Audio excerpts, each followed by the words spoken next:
आमल की एकादशी की बहुत बहुत शुभकामनाएं। फागुन महीने के शुक्ल पक्ष की एकादशी को रंग भरी एकादशी भी कहा जाता है।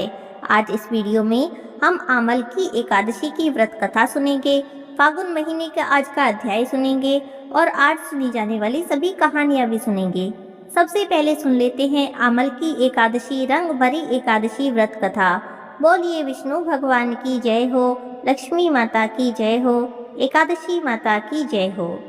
एक समय की बात है, नैमिषारण्य तीर्थ में 88,000 ऋषि मुनियों ने सूत जी से पूछा, हे सूत जी महाराज, आप हमें फागुन महीने की शुक्ल पक्ष की एकादशी के बारे में बताएं। इस एकादशी का क्या नाम है? इस एकादशी पर पूजन कैसे किया जाता है? किन भगवान का पूजन करना चाहिए और इस व्रत को करने से किस फल की प्राप्ति होती है? शौनक आदि 88,000 ऋषियों के द्वारा पूछे गए इस प्रश्न को सुनकर सूत जी महाराज ने कहा, हे विप्रो, आपने बहुत ही अच्छा प्रश्न पूछा है। फागुन महीने के शुक्ल पक्ष की एकादशी को आमल की एकादशी कहा जाता है। इस एकादशी को रंग भरी एकादशी भी कहते हैं। इस एकादशी के दिन भगवान विष्णु और आंवले के पेड़ की पूजा करनी चाहिए। आंवले के पेड़ की पूजा इस एकादशी पर जो कोई करता है, उसके घर में माता लक्ष्मी स्थायी रूप से अपना वास करती है। अब मैं आपसे एक प्राचीन इतिहास कहता हूँ, ध्यान से सुनिए।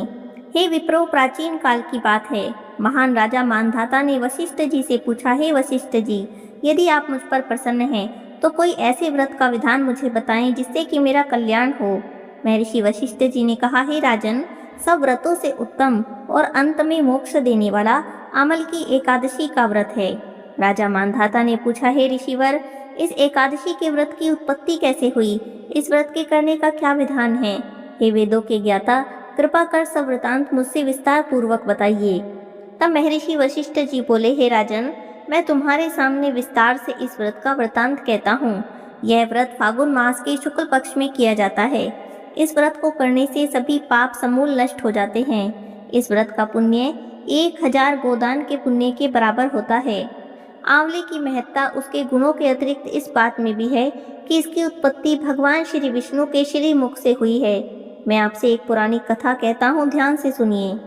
प्राचीन समय में वैदिक नाम का एक नगर था। उस नगर में चारों वर्णों के लोग प्रसन्नता पूर्वक रहते थे। नगर में सदैव वे ध्वनि गूंजा करती थी। उस नगरी में कोई भी पापी, दुराचारी या नास्तिक नहीं था। उसी नगर में चैत्ररथ नाम के चंद्रवंशी राजा राज्य करते थे। वह उच्च कोटि के विद्वान और धार्मिक प्रवृत्ति के व्यक्ति थे। उनके राज्य में कोई भी व्यक्ति निर्धन या लोभी नहीं था। उस राज्य के सभी लोग भगवान विष्णु के भक्त थे। वहाँ के छोटे बड़े सभी लोग एकादशी का उपवास किया करते थे। एक समय फागुन माह के शुक्ल पक्ष की एकादशी आई। उस दिन राजा और प्रत्येक प्रजाजन, वृद्ध से लेकर बालक तक ने एकादशी को उपवास किया। राजा अपनी प्रजा के साथ मंदिर में आए। वहाँ पर कलश स्थापित करके धूप, दीप, नैवेद्य, पंचरत्न, छत्र आदि से धात्री का पूजन करने लगे। वे सभी धात्री का पूजन कर स्तुति करने लगे, हे धात्री, आप ब्रह्म स्वरूपा हैं। आप ब्रह्मा जी द्वारा उत्पन्न हो, सभी पापों को नष्ट करने वाली हैं। आपको बारंबार नमस्कार है। आप हमारा आरोग्य स्वीकार करो। आप श्री राम जी के द्वारा सम्मानित हैं। हम आपसे प्रार्थना करते हैं कि हमारे सभी पापों का हरण करो। उस रात्रि में सभी ने जागरण किया। रात के समय उस स्थान पर एक बहेलिया आया। वह बहेलिया महापापी और दुराचारी था। अपने कुटुंब का पालन जीव हिंसा करके करता था। उस दिन वह भूख प्यास से बहुत व्याकुल था। कुछ भोजन पाने की इच्छा से मंदिर में आकर एक कोने में बैठ गया। उस स्थान पर बैठकर वह भगवान विष्णु की कथा और एकादशी का महत्तम सुनने लगा। इस प्रकार उस बहेलिये ने भी वह संपूर्ण रात्रि अन्य लोगों के साथ जागरण करके व्यतीत की। प्रातःकाल सभी लोग अपने अपने घर चले गए और वह बहेलिया भी अपने घर चला गया। घर जाकर उसने मंदिर से प्राप्त हुआ नैवेद्य अपने परिवार के साथ ग्रहण किया। कुछ समय बीता तो उस बहेलिये की मृत्यु हो गई।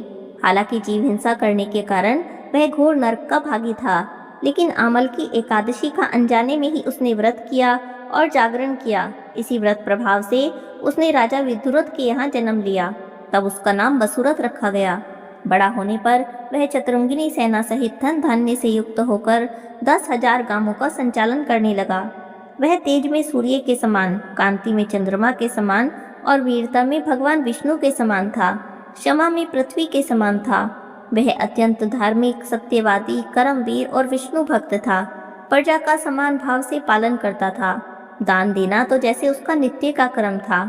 एक समय की बात है, राजा वसुरथ शिकार खेलने गया।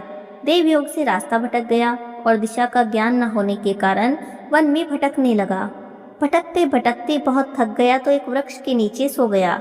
कुछ समय के बाद पहाड़ी डाकू वहां पर आए। उन्होंने राजा को अकेला देखा तो मारो मारो चिल्लाते हुए राजा की ओर दौड़ने लगे।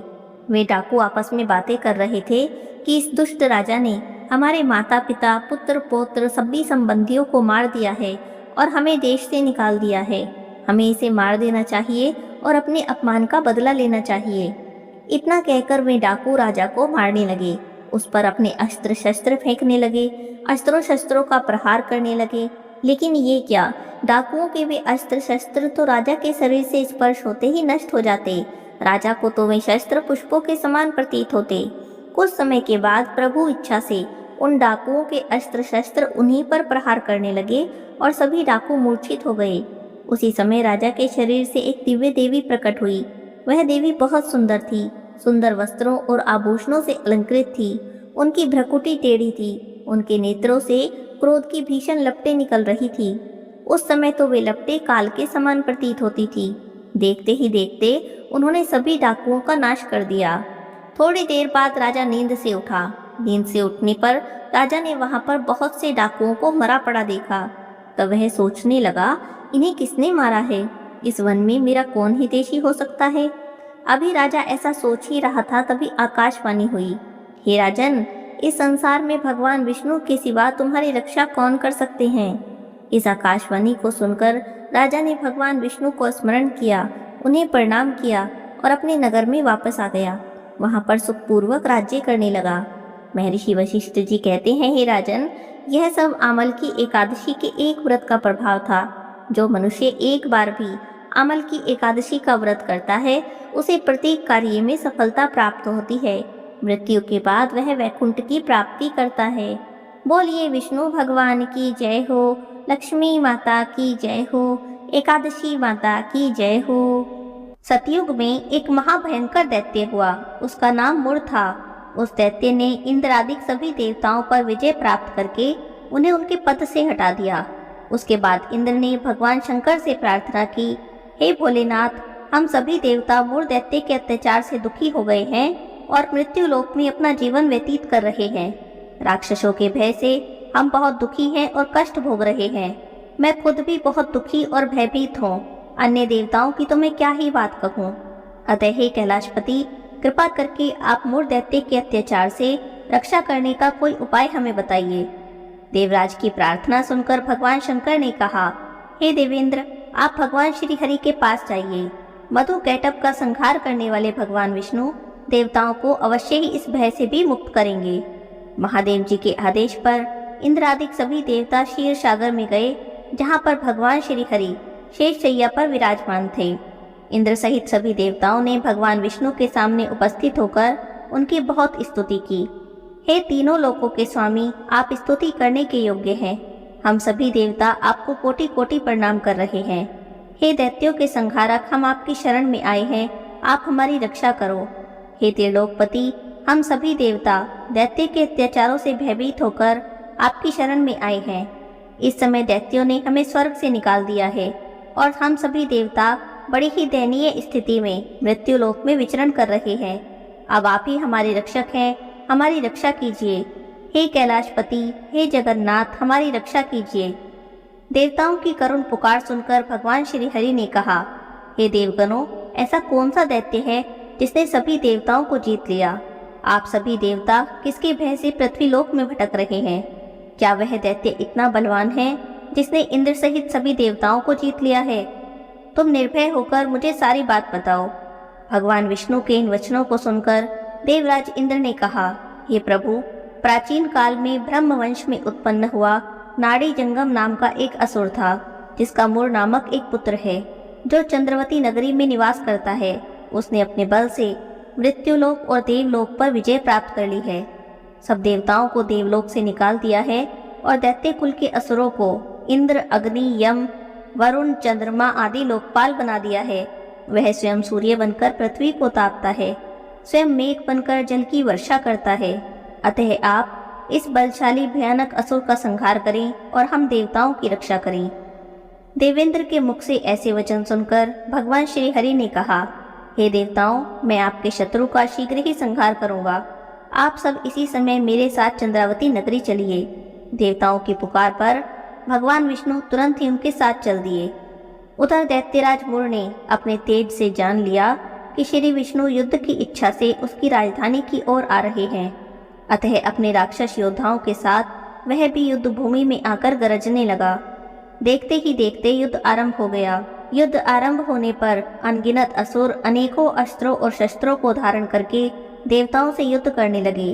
पर देवता तो पहले से ही डरे हुए थे। वे अधिक देर तक राक्षसों का सामना नहीं कर सके और वहां से भाग खड़े हुए। तब भगवान विष्णु स्वयं युद्ध भूमि में आ गए। दैत्य पहले से भी अधिक उत्साह में भरकर भगवान विष्णु से युद्ध करने लगे। वे अपने अस्त्रों और शस्त्रों से उन पर भयंकर प्रहार करने लगे। दैत्यों के आक्रमणों को श्री विष्णु अपने चक्र और गदा के प्रहारों से नष्ट करने लगे। इस युद्ध में अनेकों दैत्य सदा के लिए मृत्यु की गोद में समा गए। परंतु दैत्यराज मुर अभी भी भगवान के साथ युद्ध कर रहा था। उसका तो जैसे बाल भी बांका नहीं हुआ था। वह बिना डरे युद्ध करता रहा। भगवान विष्णु मुर को मारने के लिए जिन जिन अस्त्रों शस्त्रों का प्रयोग करते, वे सभी उसके तेज से नष्ट हो जाते और उस पर पुष्पों के समान गिरते। अनेकों अस्त्रों और शस्त्रों का प्रयोग करने पर भी भगवान विष्णु उससे नहीं जीत सके। तब वे आपस में मल्ल युद्ध करने लगे। भगवान श्री हरि उस असुर से देवताओं के लिए हजारों वर्षों तक युद्ध करते रहे, पर उस असुर से विजयी न हो सके। अंत में भगवान विष्णु शांत होकर विश्राम करने की इच्छा से बद्रिकाश्रम स्थित 38 कोस लंबी एक द्वार वाली हेमवती नाम की गुफा में प्रवेश कर गए। उस गुफा में प्रभु ने शयन किया। भगवान विष्णु के पीछे पीछे वह दैत्य भी गुफा में चला आया। भगवान श्री हरि को सोता देखकर वह उन्हें मारने को तैयार हो गया।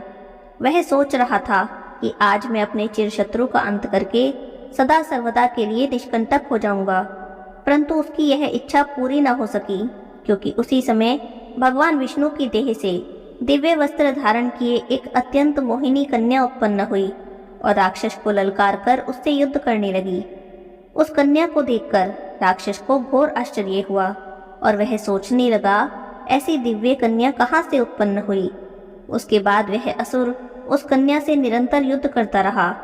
कुछ समय व्यतीत होने पर उस कन्या ने क्रोध में आकर उसके अस्त्रों और शस्त्रों के टुकड़े टुकड़े कर दिए। उसका रथ भी तोड़ दिया। अब तो दैत्य को बड़ा क्रोध आया। सारी मर्यादाएं भंग करके वह कन्या से मल्ल युद्ध करने लगा। उस तेजस्वी कन्या ने उस राक्षस को एक प्रहार से मूर्छित कर दिया और उसकी मूर्छा टूटने से पहले ही उसका शीश काटकर धड़ से अलग कर दिया। सिर कटते ही वह असुर पृथ्वी पर गिरकर मृत्यु को प्राप्त हुआ। शेष बचे हुए असुर अपने राजा का ऐसा दुखद अंत देखकर भयभीत होकर पाताल में भाग गए। भगवान विष्णु जब निद्रा से जागे तो उन्होंने असुर को मरा देखा तो उन्हें बहुत आश्चर्य हुआ और वे सोचने लगे, इतने महाबली असुर को किसने मारा है। तब वह तेजस्वी कन्या श्री हरि से हाथ जोड़कर बोली, हे जगदीश्वर, यह असुर आपको मारने को उद्यत था। तब आपके शरीर से उत्पन्न होकर मैंने ही इस असुर का वध किया है। कन्या की बातों को सुनकर भगवान विष्णु ने कहा, हे देवी, तुमने इस असुर का संहार किया, अतः मैं तुमसे बहुत प्रसन्न हूँ। इस राक्षस का अंत करके तुमने तीनों लोकों के देवताओं के कष्टों को हरा है, इसीलिए मैं तुमसे प्रसन्न हूँ। तुम अपनी इच्छा के अनुसार कोई भी वरदान मांग लो, मैं तुम्हारी प्रत्येक इच्छा को पूर्ण करूँगा। तब भगवान विष्णु के वचनों को सुनकर उस कन्या ने कहा, हे प्रभु, यदि आप मुझ पर प्रसन्न हैं तो मुझे वरदान दें कि जो भी मनुष्य या देव मेरा व्रत करे उसके सभी पाप नष्ट हो जाएं और उसे अंत में स्वर्ग की प्राप्ति हो।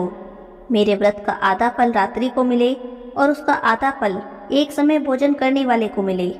जो भी श्रद्धा से भक्ति से मेरे व्रत को करें वे निश्चय ही वैकुंठ को प्राप्त करें। जो मनुष्य मेरे व्रत में दिन और रात में एक समय भोजन करे वह धन धान्य से भरपूर रहे। अगर आप मुझ पर प्रसन्न हैं तो मुझे ऐसा वरदान दीजिए। तब भगवान श्री हरि ने कहा, हे देवी, ऐसा ही होगा। मेरे और तुम्हारे भक्त एक ही होंगे। इस संसार में सभी सुखों को भोगकर अंत में प्रसिद्धि को प्राप्त होकर मेरे लोक को प्राप्त करेंगे। हे कल्याणी, तुम एकादशी को प्रकट हुई हो, इसीलिए तुम्हारा नाम भी एकादशी हुआ। जो भी मनुष्य तुम्हारा व्रत करेंगे उनके सभी पाप समूल नष्ट हो जाएंगे। अब तुम मेरे लिए तीज, अष्टमी, नवमी और 14 से भी अधिक प्रिय हो। तुम्हारे व्रत का फल सब तीर्थों के फल से महान होगा, यह मेरा अकाठ्य कथन है। और इतना कहकर भगवान श्री हरि वहीं से अंतर्ध्यान हो गए।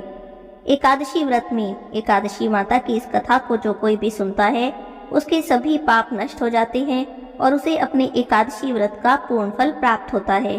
बोलिए एकादशी माता की जय हो। अब हम सुनेंगे फागुन मास कथा के 26वें अध्याय की कथा। बोलिए शंकर भगवान की जय हो।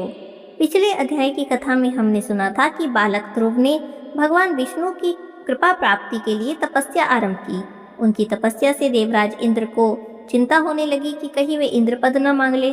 तब सभी देवता ब्रह्मा जी के पास गए। ब्रह्मा जी ने कहा कि ध्रुव तो बालक है, वह तुम्हारा पद नहीं लेना चाहता।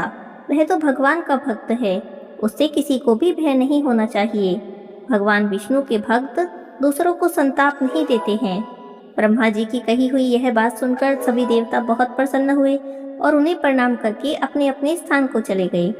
इधर भगवान विष्णु उस बालक को स्थिर चित्त देखकर गरुड़ पर आरूढ़ हो उसके पास आए और बोले, हे महाभाग, मैं तुम पर प्रसन्न हूँ, मुझसे वरदान मांगो। यह अमृत के समान वचन सुने तो ध्रुव ने आंखें खोल दी। सामने देखा तो इंद्र नीलमणि के समान श्याम तेज का पुंज उसके सामने प्रकाशित हो रहा है। पीतांबरधारी मेघों के समान श्याम गरुड़ वाहन भगवान विष्णु को ध्रुव ने देखा। देखते ही ध्रुव दंड की भांति उनके चरणों में पड़ गए। सब और लौटने लगे। फिर जैसे दुखी बालक दीर्घ काल के बाद पिता को देखकर रोता है, उसी प्रकार फूट फूट कर रोने लगे। उस समय भगवान के कमल समान नेत्रों में करुणापूर्ण अश्रु जल आ गया और उन्होंने अपने हाथों से ध्रुव को उठाया, उसके अंगों को प्रेम पूर्वक सहलाया।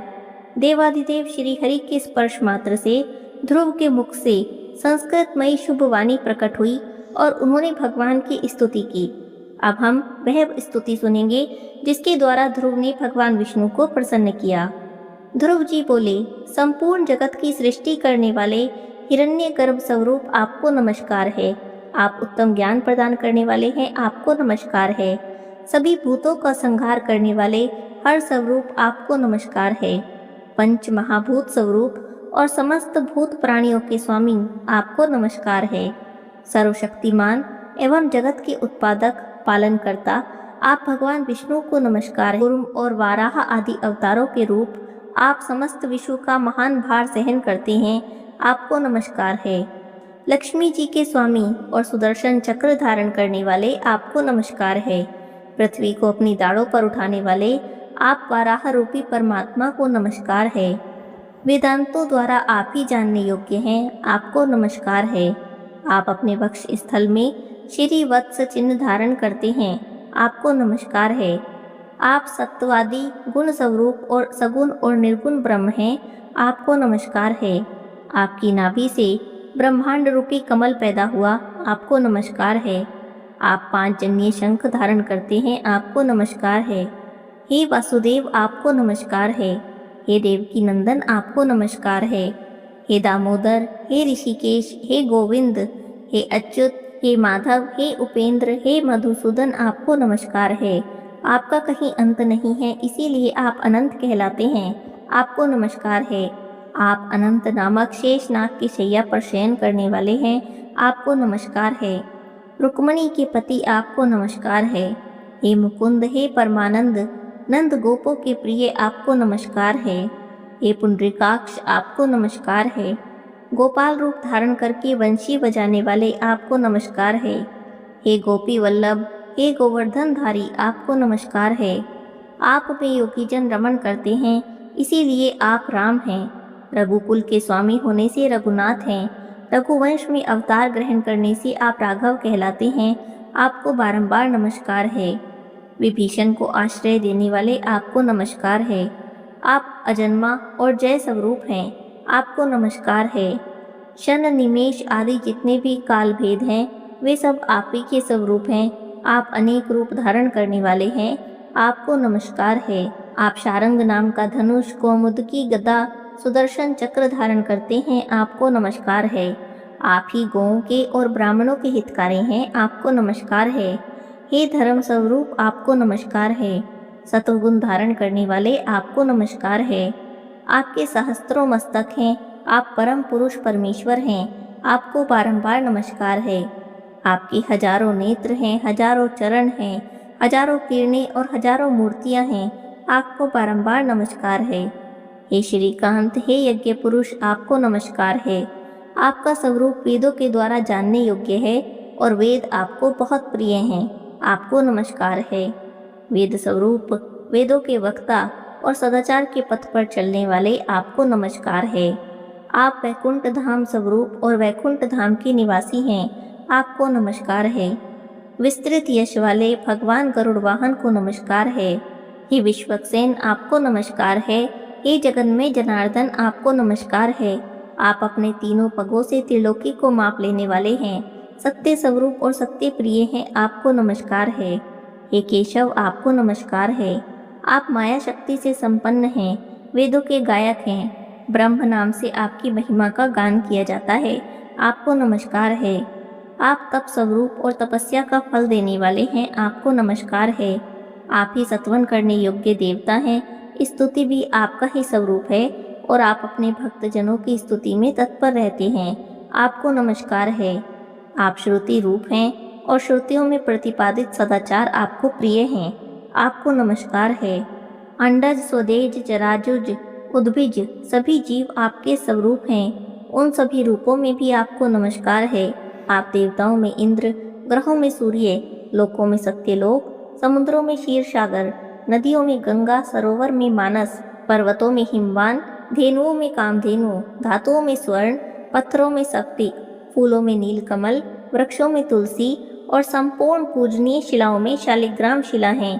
मुक्तिदायक क्षेत्रों में काशी, तीर्थों में प्रयाग, रंगों में श्वेत रंग और मनुष्यों में ब्राह्मण हैं।